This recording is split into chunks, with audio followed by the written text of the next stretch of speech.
everybody. Welcome to today's episode. We have an amazing guest today. It is Astrid Andros, who is the CEO of Quan Bio. Astrid and I have had a couple of conversations, and what she's doing is just truly, a game changer. It's really exciting, and we're going to have a really great time having Astrid tell us all about it. But Astrid, let's just maybe start, if you could, introduce yourself and give us just a very quick overview of your company. Thank you, Dario. I really appreciate that you have me here today. I'm one of the founders, but also the CEO of Quan Bio, and we are really focused on transforming the way how we approach cardiovascular health through actually real-time AI-driven clinical intelligence. So our cardiovascular platform, Quan Cardio, is designed to provide a non-invasive and very rapid vascular assessment, which has precise detection of the state of the disease and also vascular system, microvascular system, level of arterial stiffness, coronary and peripheral artery disease, and many more. And like traditional methods are a little bit challenging in today's world because they have been really designed for high-risk patients and not for early stages. So we are now leveraging advanced signal processing and AI to detect the very small changes that are mostly missed today in the earlier stages, because our goal is really to improve patients' outcomes. That also means detecting the disease years earlier and as such reducing incidents and preventable incidents like heart attacks and stroke. So ultimately, we want to create a platform and a system that delivers proactive, precision-driven care. Excellent. And what's the inspiration behind the product and the company? I understand you worked with your co-founder, Dr. Vlad Freeman at New York Presbyterian, but share just the story of how that partnership and vision came together. So the story is more, unusual, usual in the innovation Obviously, industry. you're not from around here. When you begin the idea, so it is actually built in everything you do in your career and somehow is progress, evolution, experiences. So I have a 20 years or over 20 years background in digital technologies, transformation, innovation, AI-driven, and a very strong business background in scaling and building businesses. So I had just exited another company when my co-founder Vlad approached me, who is a cardiologist, and he really said to me at that time, look, it's too late when I see the patient. The damage to the blood vessels has been done. And in today's world, we should have a system and a platform or a technology that can detect the disease years earlier. And also, if you compare it with cancer is mostly a treatment problem, but you look at cardiovascular disease, it's really a detection problem because it develops over many years, often named the silent killer, but it's only detected when you have symptoms. But when you have symptoms, it's literally too late. And consider that many people never have symptoms. So this is actually really Vlad. What he saw as a cardiologist is seeing patients with massive damage, yet the damage could have been prevented. But it also has to do with our system and private insurances and affordability and many other issues here in the United States. So this actually then led to the idea, and we began with the idea on paper, looking at different technologies and what technologies could actually measure arterial stiffness. So when we looked at it, and that was years ago, cardiology was really the stepchild in innovation back then. So when we went to investors and said, we're in cardiology, they looked at us, really? But there is enough ECGs on the market. And now our response was, but we're not focused on the heart. We're focused on the vascular system. So we began experimenting, we began building a device, we began building an algorithm, and now fast forward, we have built a company, we've built the technology, and we have clinically and scientifically validated, but most important, we have developed a solution that is like an instant test at point of care for cardiology or related medicine, and giving the doctor information and data when the clinician is making the decision about the treatment pathway. Excellent, excellent. So, in a previous discussion, you had mentioned to me that your technology uses pulse velocity measurements and AI to detect this early disease. Yes. How does this approach different from traditional cardiovascular methods? So I'll show you a picture in a moment, but let me also explain it. Traditional methods are diagnostics. There's a difference between diagnostics and screening tools because it's different with the FDA, it's different with reimbursement. But for example, a CT scanner or a coronary calcium score or an ultrasound are categorized as diagnostic. That means a clinician cannot use them or refer a patient for such a test before the patient has symptoms.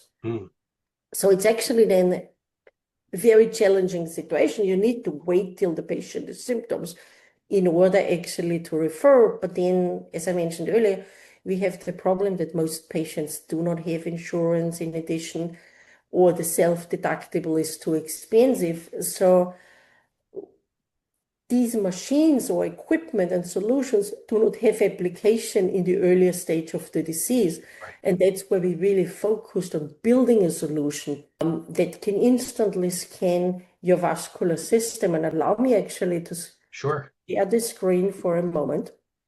So what you actually see here, and I'm also holding that into the camera, this is our non-invasive medical device. We have a complete platform. It's a medical device. It's a front-end solution for cardiologists. There's a back-end, a cloud solution, and most important, there's the algorithm. Yep. And our AI-powered platform that does the analysis. So how we actually measure is that the patient walks into the doctor's office, 3-minute test by the nurse. We collect pulse wave data, which is actually your heart beats 60 to 100 times per minute and pushes out the pressure wave. What we measure is really how that pressure wave travels through your arterial system. We measure, collect data points and pulse waves for 3 minutes. Then, because it's cloud-based, it's an instant analysis in seconds. We analyze your entire cardiovascular health. So it's like a complete scan of your vascular system. And then we demonstrate it and show it to the clinician on a platform where you see 25 different biomarkers, your level of arterial stiffness compared within your age groups, your set of comorbidities, your ethnic groups, in instant analysis and giving the doctor every detail they need to make an informed treatment decision. We do have a secondary product, which I'm actually also showing here, that is for home health care, but that's really targeted at high-risk patients after the intervention to continue to send data to the doctor for adjusting the drugs. So let me go on the second page. So what's interesting though, Astrid, is that when you go to your, primary care physician, they weigh you, they check your blood pressure, they check your heart rate, they check your temperature. So they're literally like putting that, whatever the heart rate monitor on your finger, right? So this would be a very similar process, right? So the process, the technology is very different, even though it is as small and looks very similar. It's different. And that's what I'm actually going to show you on this picture. Great. But yes, when it comes to the process and the workflow, it's basically the same. A nurse is performing the test when you come in, measure your height, your weight, your blood pressure, and then attach it to your finger for 3 minutes. So what you actually see here, and I hope you can see the animation here, is, as I mentioned before, we're measuring every pressure wave from the heart into your arterial system. And we actually, with our device, able to measure 2 waves, which is the forward wave from the heart into the fingertip, but also the retro wave that goes down into the foot and back up again. And by being actually able to measure two waves, we have the delta that allows you to do very complex mathematical calculations. Essentially, what we do in some simple words is physics. We're measuring the Yep. speed of your blood flow. You're measuring the ability of your blood vessels to contract and expand with every single wave. And as more as you have actually built up inside your blood vessels, as more you have resistance, as more there is struggle to push the blood into Mm, your nervous system. And from that measurement, we can evaluate where you have the buildup, how much you have built up. We can evaluate the stroke volume and the cardiac output. But most important, we can see your level of stiffness, whether this is in the coronary area or it's peripheral artery disease in your extremities or even your carotid arteries. And that's all. It's a 3 minutes test. And geez. we measure, as you can see here on the picture, different levels of the disease, instantly telling the doctor. And that eventually it's all about personalized medicine and making very informed decision and replacing to some extent guesswork. So let me look Sure. at your lipids. What about your parents? Let me look at your history. It's not a snapshot in time, it's like a real-time analysis. Awesome. Awesome. So, from a marketing perspective, you mentioned starting in cardiology practices before expanding into primary care. What's driving the go-to-market strategy, Astrid? And how do you expect to gain adoption? So that is a very, very interesting question because if you look at the market and you actually mentioned primary care, of course, the true place for prevention is primary care. And long term, we are focused on primary care. But when we actually look in the market, where is the immediate case? You have actually a doctor, specialists that have to rely on guesswork, that sometimes cannot test patients because the insurance doesn't pay for it, or not sometimes, many times, or the patient can't even come because there's no affordable solution. So cardiologists also learn about it at residency. So they're very familiar. So the immediate market for us is cardiology. We're dealing with a market that really needs a solution that, by the way, also reduces the liability. Hmm. Exactly see the need. They actually have a solution. And I'd like to quote one of the cardiologists we work with who once said, I don't need more bigger machines. I need data for rapid decision Right. making. So Right. that's actually, it's much easier to go into a niche market, but then of course in stage two, we go into primary care, which is a more fragmented market. But long term, it's an interesting market because that's where you go for your day-to-day healthcare concerns. They're the first point of contact, whether you go there for a vaccine or for any other health concerns. So they have a chance to identify a much larger population in earlier stages. And that's how we eventually built the platform with two different models, one for large hospitals and cardiology, the other one for later stage in primary care. The front-end platform is a little bit different because the cardiologist makes the detailed treatment decision. The primary care physician more looks at, is it mild? I may prescribe some medication. Is Right. it moderate? I really need to send you on and refer you to cardiologist. Are you in a severe stage or we have a bigger problem? Gotcha. Gotcha. So that's how we actually built the platform so that it has a use case in every stage of the disease, whether just limited to the late stage of the disease.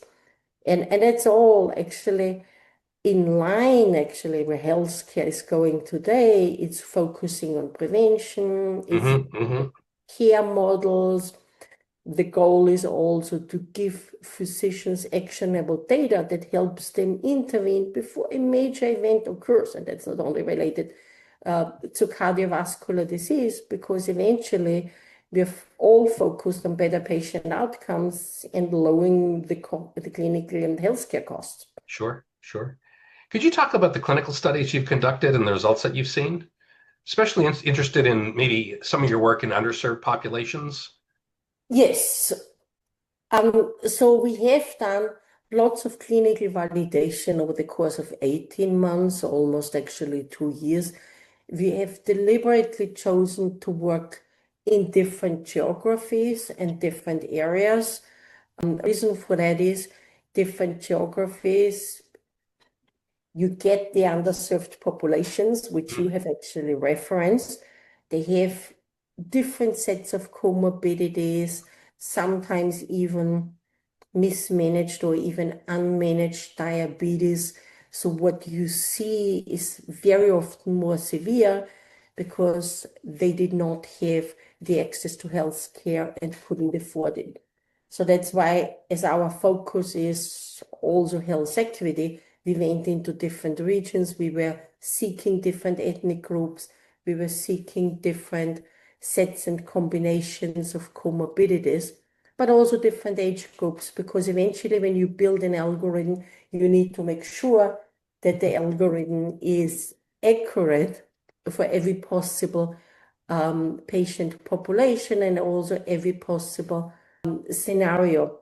In ours, we are comparing in our clinical studies with a carotid ultrasound, even though, as you may remember, I referenced to the carotid ultrasound as a diagnostic product. It is, but it is also the gold standard for the presence and the absence of the disease. In these studies that we have done, usually in sizes of 50 to sometimes 100 patients, we did it in different batches because we took the learning, we took the data that we derived from these clinical studies and built our machine learning models around it. Yeah, that's a great segue here. So tell us a little bit more about the AI and the machine learning models and how that sort of helps the physician and the patient. Quick sidestep. So the technology that we are using, like PBG, it has been around for a long time. But the difference in today's world is AI, which is machine learning, and specifically also the segment of deep learning. Without AI, you have rigid data. You have rigid mathematical models. They do work. They can take a solution up to 90% accuracy sometimes. But it is, in today's world, going beyond. You need underlying data ranges, optical methods, and that's not only a PBG signal, are very noisy. So we're using machine learning on the device and on the algorithm side. We're using it on the device side for signal processing, for filtering of noise, for cancellation. But at the same time, we're also using it to develop our algorithm. And as you see a little bit on the left side in that picture, we're looking at each pulse waves, and we're looking at more than 200 features of just one single pulse wave. So we're taking every single feature, we're cross-comparing, we're taking derivatives, we're analyzing it. From one patient, if I would test you with our device, we're looking at 60 to 100 beats per minute, and then 3 minutes test over 200 features for each wave. We're talking 10,000 of data points that we analyze. But eventually, where medical intelligence and is different from traditional artificial intelligence is that we spend 80, more likely actually 90% of our time on data analytics and data science. If you do not understand the underlying science, in our solution, we're literally looking at the anatomy and the physiology of the blood vessels. Diagnostic machines either look at the structure or at the function of it. We're looking at both. So how the blood vessels also behave. And that is also different from diagnostic products. In order to do that, you need to deeply analyze the data. We need to compare the data of a high-risk patient, a post-surgery patient, a young patient with different comorbidities, from different backgrounds. So eventually, AI, without data science, Yeah. in the medical field is extremely challenging because everything we do is about precision. Right. Right. Right. So, Astrid, just a great interview, by the way, and super Thank you. insightful and amazing product and vision. Looking 5 years ahead, how do you envision Quan Bio changing cardiovascular care? And what metrics would indicate that your company has been successful in its mission? So when we look 5 years ahead, I envision that the Quan Bio solution, our product is named Quan Cardi, is an integral part of the clinical practice, especially when it comes to cardiology. In 5 years, I would actually like to quote my co-founder's words. Who always says, in 5 years, we have to be the gold standard, and we will be the gold standard for evaluating presence or absence of the disease. So that means also we will be integrated not only into cardiology and related specialist groups, but also we have entered the primary care market, and that's where we can make the difference because we can screen millions of people very quickly and intervene 10 years earlier to prevent the devastating outcome that we have today. You had a second question. You asked me, how do we actually measure success? Eventually, we're measuring success by how many lives we can touch, where we can detect the risk, and where we can actually reduce the need for expensive emergency interventions. So metrics, to a specific question, increased patient engagement, reduced hospitalization for severe incidents, but also long-term health improvement. And that would be the key indicators where we can show a real impact. But success is also the adoption rates across the healthcare system and the partnerships that we actually continue to form with medical institutions, but also with public health initiatives. So that we can ensure that cardiovascular health outcome 5 years down the road does not have the negative outlook that it has today. Excellent, excellent. Well, Astrid, thank you so much. This has been an amazing journey for you and a great story. Congratulations on all your success to this point and all the best going forward. Thank you very much. Thank you.